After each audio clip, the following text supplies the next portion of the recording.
kasih Yang Datuk Yang di-Pertua. Sebelum saya memulakan perbahasan pada petang ini, saya juga ingin merakamkan penghargaan dan terima kasih kepada sahabat saya yang berhormat Lanang yang memberikan laluan kepada saya untuk menyertai perbahasan pada petang ini. Kita kawan, Datuk Yang di-Pertua. Ya, Lanang bagi laluan dan dipanggil oleh speaker. Ya, dengan persetujuan Datuk Yang di-Pertua. Datuk Yang di-Pertua, saya menjunjung kasih atas titah Seri Paduka Baginda Yang di-Pertuan Agong sewaktu pembukaan mesyuarat pertama Penggal ke-5 Parlimen ke-13, di mana Tuanku telah menegaskan beberapa aspek pembangunan termasuk ketirisan dan rasuah yang perlu ditangani secara bersama dan menuntut semua pihak untuk mendukung usaha SPRM bagi membentras amalan rasuah di semua peringkat. Keprihatinan Tuanku terhadap rakyat juga meliputi usaha untuk meningkatkan kerjasama antara kerajaan persekutuan dengan kerajaan-kerajaan negeri, terutamanya dalam menangani cabaran-cabaran mendatang demi kesejahteraan rakyat dan negara. Justru menjadi tanggungjawab saya untuk menyertai perbahasan pada petang ini dalam usaha mengangkat martabat rakyat Malaysia.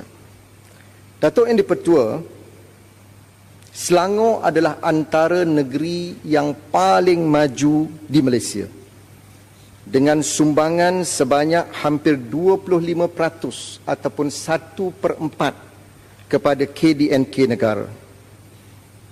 Laporan MIDA sehingga 31 Disember 2016 mencatatkan jumlah pelaburan di negeri Selangor bernilai 7.88 bilion ringgit ataupun hampir 8 bilion ringgit, iaitu melonjak 31% daripada sasaran awal berjumlah 6 bilion ringgit dengan FDI bernilai 3.35 bilion ringgit dan DDI berjumlah 4.52 bilion ringgit. Ini adalah statistik yang terkini yang dikeluarkan oleh MIDA yang membuktikan bahawa negeri Selangor masih berada pada tahap destinasi pelaburan yang diyakini oleh pelabur-pelabur asing dan pelabur-pelabur tempatan. Dan saya yakin jumlah pelaburan yang begitu tinggi yang melepasi sasaran awal mempunyai hubungan kait yang cukup rapat dengan soal governance ataupun urus tadbir yang baik di negeri Selangor. Pada tahun yang sama, sebanyak 242 jumlah projek perkilangan telah direkodkan di negeri Selangor. Sekali lagi, jumlah ini merupakan jumlah projek yang tertinggi direkodkan di Malaysia dan menghasilkan sebanyak 16,427 peluang pekerjaan. Alhamdulillah, sebagai gedung kuasa ekonomi negara, Selangor telah berjaya melakar pelbagai kejayaan. Namun di dalam Dewan Yang Mulia ini, saya ingin menarik perhatian bahawa Putrajaya tidak terlepas dari melaksanakan tanggungjawab untuk menjayakan prinsip federalisme melalui pengagihan pendapatan negara secara adil dan saksama. Kejayaan prinsip federalisme akan memperkukuh tekad negeri Selangor untuk meningkatkan sumbangan kepada KDNK negara. Apa yang ingin saya tegaskan di sini ialah Selangor telah menyumbang hampir 25% kepada KDNK negara. Maka sebagai mempertahankan prinsip federalisme ini, Putrajaya bertanggungjawab untuk memastikan pengagihan ini dibuat secara adil dan saksama kepada negeri Selangor. Justru itu, kedua-dua pihak, Putrajaya dan juga Shah Alam, perlu meningkatkan temu-tembung ataupun engagement untuk kemakmuran bersama. Namun apa yang sering berlaku adalah projek-projek kerajaan persekutuan sering dilaksanakan tanpa rundingan dengan kerajaan negeri. Sebagai contoh, pembangunan bandar pelabuhan dan perindustrian di Pulau Keri yang dikatakan bernilai lebih 200 bilion ringgit hanya diketahui melalui laporan media. Tidak ada sebarang perbincangan, tidak ada sebarang consultation yang dibuat di antara Kerajaan Persekutuan dengan Negeri Selangor dalam hal pembangunan raksasa ini. Datuk Yang di-Pertua, Seksyen 20A Akta 172, Akta Perancangan Bandar dan Desa 1972, yang diluluskan di dalam Dewan Yang Mulia ini menyebut dengan jelas kewajipan untuk berunding. Saya quote, maka hendaklah menjadi kewajipan tiap-tiap jabatan atau agensi kerajaan persekutuan dan negeri untuk berunding dengan jawatan kuasa tentang apa-apa aktiviti pemajuan yang ia bercadang supaya dijalankan di dalam negeri itu. Namun ini tidak berlaku semenjak 2008 dan saya ingin mengesyorkan dalam Dewan Yang Mulia ini supaya Putrajaya dapat kembali semula kepada semangat Seksyen 20A Akta 172 ini. Datuk Yang di-Pertua, kedudukan Selangor yang mempunyai pesisiran pantai yang panjang mendedahkan kepada kemungkinan banjir kilat akibat air pasang besar. Dan fenomena air pasang besar ini boleh mengakibatkan struktur ban-ban yang sedia ada tidak lagi mampu untuk menghalang air laut masuk ke kawasan daratan dan mengakibatkan perkampungan dan kawasan desa yang berdekatan dengan kawasan pantai akan mengalami banjir kilat. Kerajaan Negeri Selangor telah mengambil langkah drastik dengan meluluskan sejumlah peruntukan 4.3 juta ringgit bagi kerja-kerja pembaikan ban-ban pantai yang rosak. Walau bagaimanapun, untuk makluman Dewan Yang Mulia ini, keseluruhan pembaikan pesisir pantai yang terkesan adalah sejauh 70 km daripada keseluruhan 291 km ban-ban pantai di Negeri Selangor, dan kos bagi pembaikan ini menelan belanja hampir 300 juta ringgit. Maka saya berharap Kerajaan Persekutuan dapat segera meluluskan peruntukan yang diperlukan oleh JPS Selangor bagi menyegerakan kerja-kerja pembaikan dan naik taraf ban di sepanjang pesisiran pantai di Negeri Selangor ini. Kita alhamdulillah di Negeri Selangor tidak mengalami banjir besar seperti di negeri-negeri yang lain. Tetapi sebagai sebuah negeri yang sedang menyaksikan kemajuan dan pembangunan yang begitu rancak, kita masih ada lagi beberapa masalah kecil termasuk banjir kilat akibat air pasang besar, dan ini boleh diuruskan dan ditangani sekiranya ban-ban di pesisiran pantai ini dapat dinaik taraf dengan kos yang telah saya nyatakan tadi.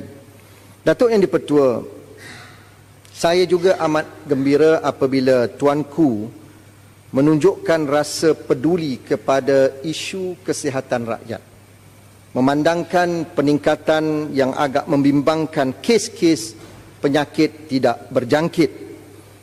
Perkhidmatan saringan risiko penyakit tidak berjangkit perlu disediakan oleh kerajaan bagi meningkatkan tahap kesihatan rakyat.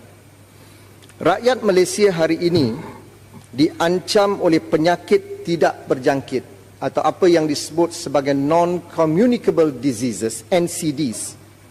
Dan menurut National Health and Morbidity Survey 2015, lebih 73% kematian rakyat Malaysia berpunca daripada NCDs seperti angin akhmar dan serangan jantung. Manakala menurut laporan WHO, antara cara terbaik menangani penyakit tidak berjangkit adalah melalui program berimpak tinggi yang disediakan melalui pendekatan rawatan kesihatan asas atau yang disebut sebagai primary care approach untuk mengukuhkan pengesanan awal dan rawatan awal yang tepat pada masanya. Untuk makluman Dewan Yang Mulia ini, Kerajaan Negeri Selangor telah melaksanakan skim peduli sihat yang menelan kos sebanyak 125 juta ringgit untuk membiayai rawatan kesihatan asas ataupun primary care ini, termasuk melakukan saringan kesihatan supaya kita boleh mengesan tanda-tanda awal sekiranya seseorang itu akan menghidapi penyakit-penyakit yang kronik. Laporan WHO juga mencatatkan perbelanjaan per kapita untuk kesihatan di Malaysia adalah antara yang terendah di dunia, bahkan lebih rendah dari negara-negara jiran. Pada tahun 2014, WHO melaporkan kadar perbelanjaan kesihatan Malaysia hanya pada tahap 4.2% dari KDNK, berbanding negara-negara lain seperti Cuba 11.1%, Brazil 8.3%, Vietnam 7.3% dan Thailand 6.5%. Maka Kementerian Kesihatan bertanggungjawab untuk menjelaskan kepada Dewan ini mengapa perbelanjaan untuk kesihatan di Malaysia masih rendah, dan ini akan memberikan kesan kepada keluarga miskin dan berpendapatan rendah di dalam negara. Justru kerana perbelanjaan per kapita kesihatan yang rendah, dalam survey 2015 yang saya nyatakan di awal tadi, Kementerian Kesihatan sendiri telah menyatakan di dalam laporan dan survey National Health and Mobility Survey 2015. Dengan izin saya baca laporan ini, Malaysia now has a sick or at risk population. Maksudnya rakyat Malaysia ini rakyat yang sakit, Datuk Yang di-Pertua.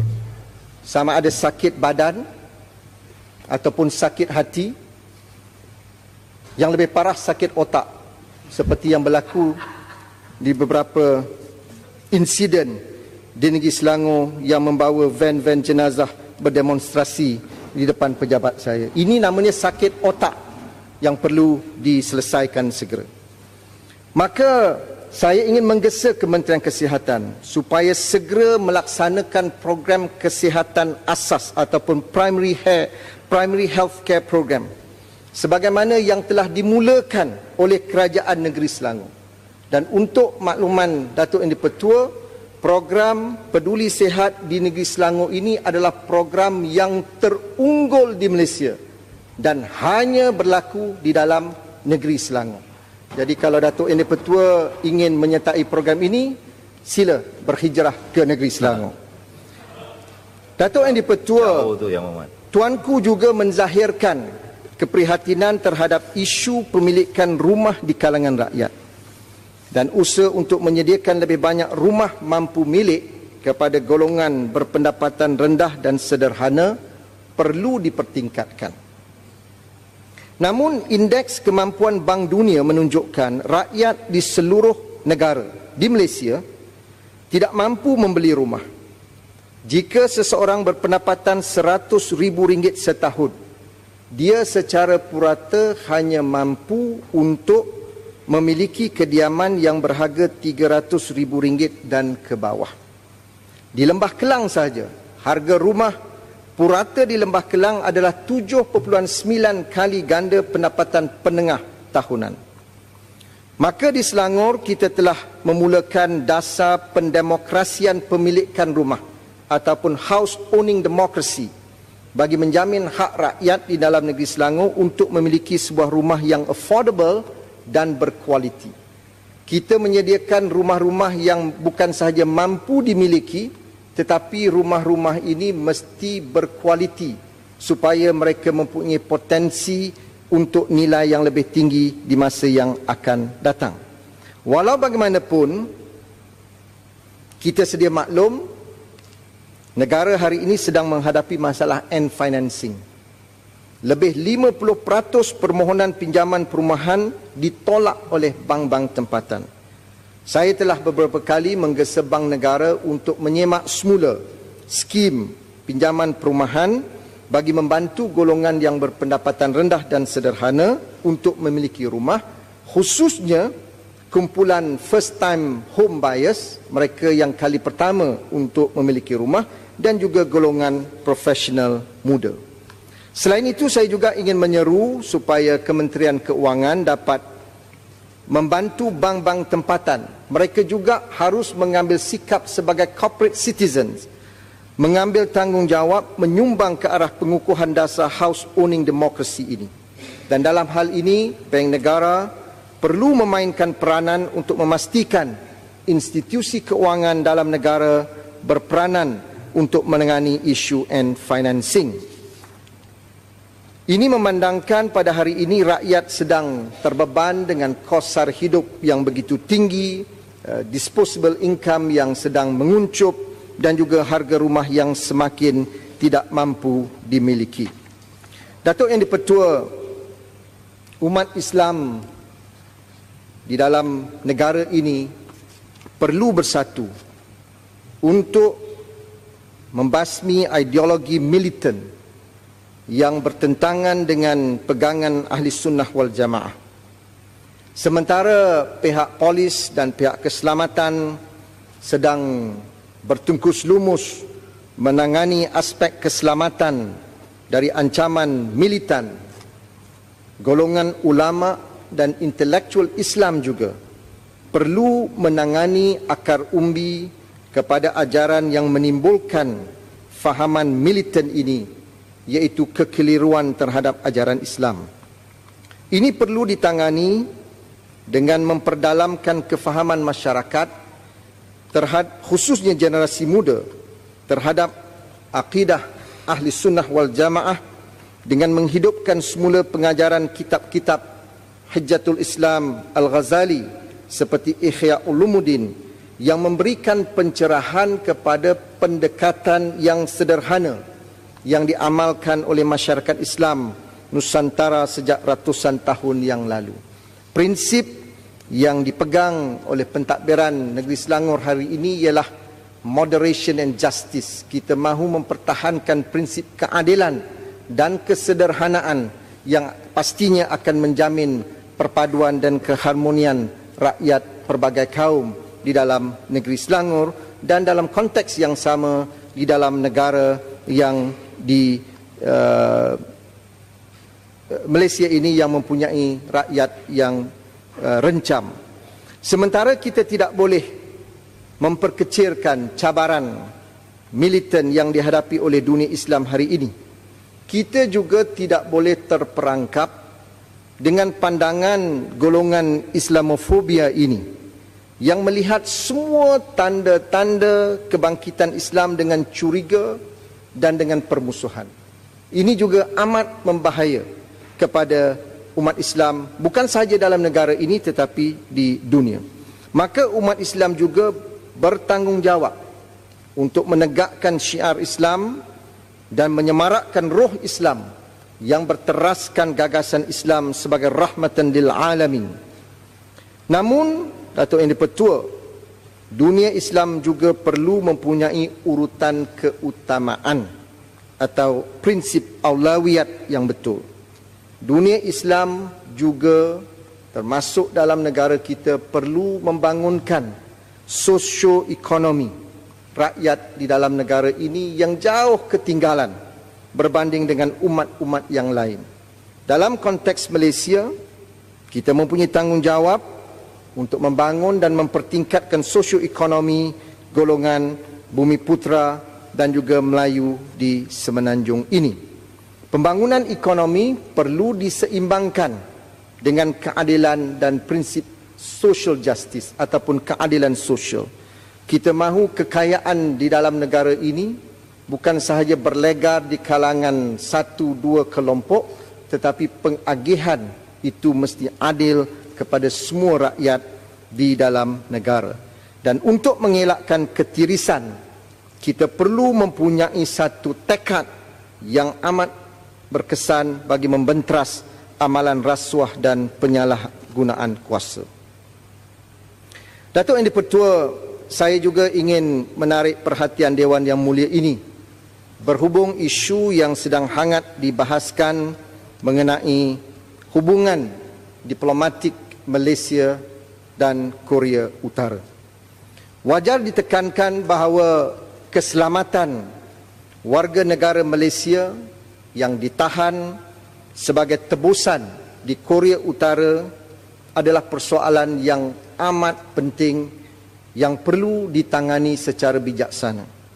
Justru itu saya mendukung saranan yang telah dilontarkan oleh Yang Berhormat Permatang Pauh supaya pihak kerajaan dan Putrajaya dapat segera memberikan taklimat kepada ahli-ahli Dewan Rakyat khususnya supaya kita dapat secara kolektif bersama-sama menangani isu ini kerana keselamatan rakyat Malaysia mesti dipertahankan dan diberikan perhatian dan kedaulatan negara juga tidak boleh dicabuli oleh mana-mana pihak. Sebarang saranan yang menyatakan bahawa mereka bukanlah tebusan bagi saya adalah satu pembohongan kerana faktanya mereka tidak bebas untuk meninggalkan negara berkenaan walaupun pasport yang sah dimiliki oleh pegawai-pegawai kedutaan Malaysia di Korea Utara dan juga rakyat Malaysia yang berada di sana. Sementara kita harus tegas dalam mempertahankan sistem perundangan dalam siasatan kes pembunuhan, kita juga harus mampu menjangkakan reaksi balas yang akan muncul ketika berurusan dengan negara seperti Korea Utara. Kita tidak boleh bertindak dengan tergopoh gapah dan hanya mengambil tindakan balas yang bersifat reaksi kepada sesuatu hal buruk yang telah pun berlaku. Pada ketika ini, kerajaan haruslah bertindak dengan cara yang paling berkesan demi memastikan warga negara kita selamat pulang ke tanah air.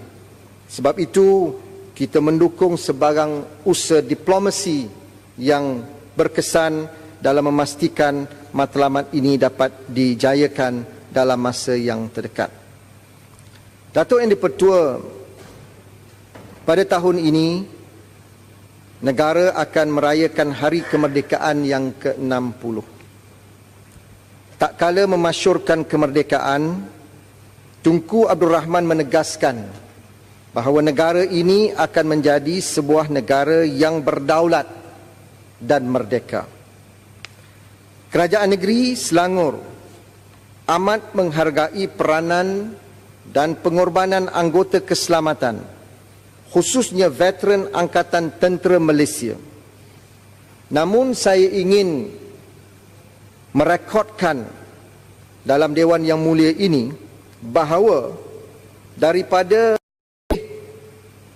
370,000 bekas anggota tentera, lebih 260,000 merupakan veteran tidak berpencen. Bukan semua di kalangan mereka itu menikmati faedah pencen.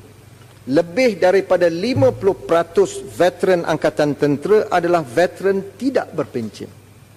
Maka untuk melindungi dan memelihara kebajikan golongan ini, saya berharap Kerajaan Persekutuan dapat segera tampil menyediakan program-program latihan dan program-program untuk menjaga kebajikan mereka, memandangkan mereka tidak mempunyai faedah pencen, namun mereka telah lama memberikan khidmat dan berkorban untuk mempertahankan kedaulatan negara dan keselamatan rakyat Malaysia. Bagi peringkat kerajaan negeri, kita telah pun memulakan satu program mulai tahun ini di mana Kerajaan Negeri Selangor memperuntukkan sejumlah RM1 juta kepada tabung pahlawan Angkatan Tentera Malaysia dan program kemasyarakatan dan kebajikan veteran Angkatan Tentera Malaysia. Datuk Yang di-Pertua, dalam isu keselamatan nasional adalah menjadi prinsip umum mengenai kestabilan geopolitik dan keselamatan di mana semua negara yang berdaulat dan merdeka wajib mempunyai kawalan mutlak dan kuasa undang-undang atau dengan izin jurisdiction ke atas tanah dan wilayah perairan. Sementara kita mengakui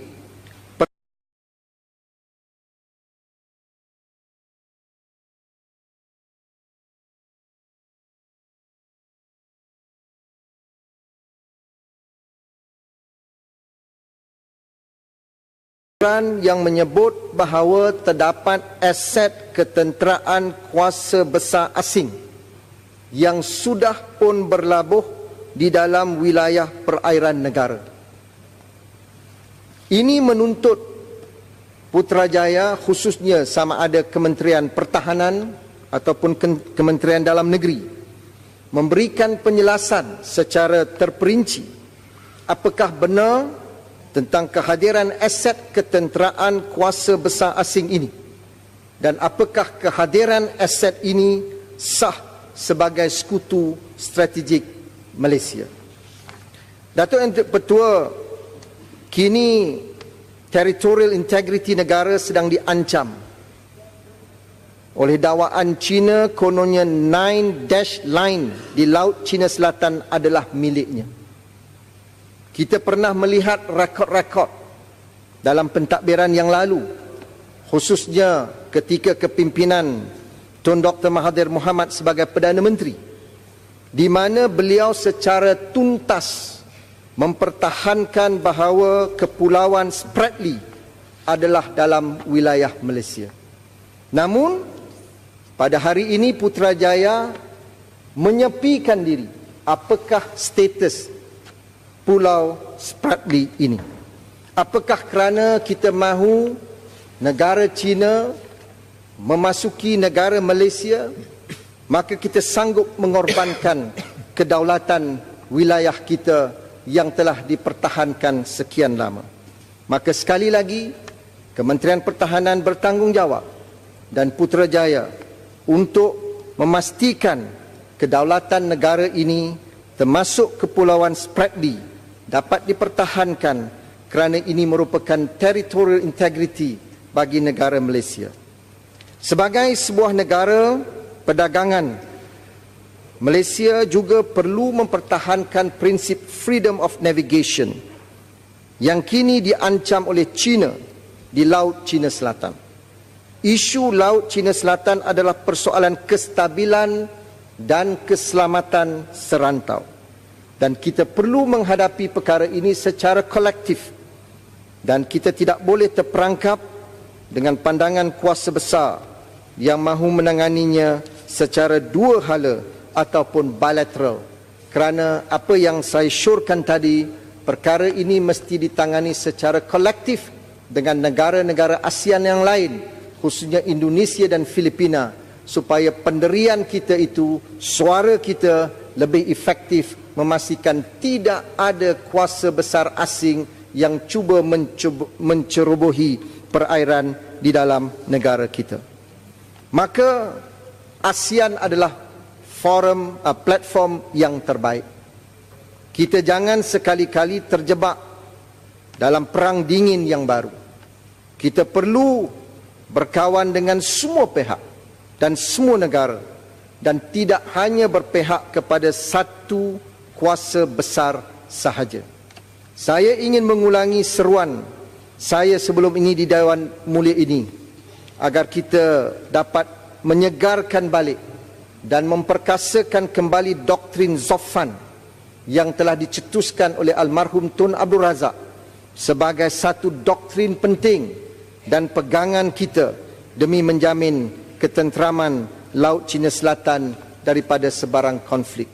Dengan perbahasan yang telah saya sampaikan tadi, Datuk Yang Dipertua, saya bagi pihak rakyat Gombak mendukung titah Seri Paduka Baginda Yang di-Pertuan Agong ketika merasmikan Dewan Rakyat dan Dewan Negara baru-baru ini, dan saya berharap kerajaan persekutuan di peringkat Putrajaya dapat mengambil langkah-langkah yang proaktif untuk membangunkan negara dan bangsa Malaysia secara adil dan saksama. Terima kasih Datuk Yang Dipertua.